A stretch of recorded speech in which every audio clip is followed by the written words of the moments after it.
আমার হারিয়ে গেছে,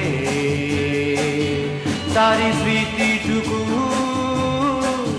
মনে আছে।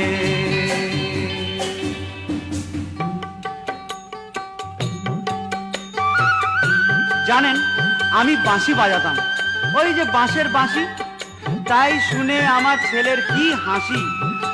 আমার স্ত্রী আমাকে খুব ভালোবাসতো, কি সুন্দর রাঁধতো, আর কি সুন্দরী না গান গাইতো। শুনবেন? শোনান না। আমি যখন রাঁধতে বসি, তুমি তখন বাজাও বাঁশি। ধোয়ার ছলে কাঁদতে বসি, প্রান্ত মানে না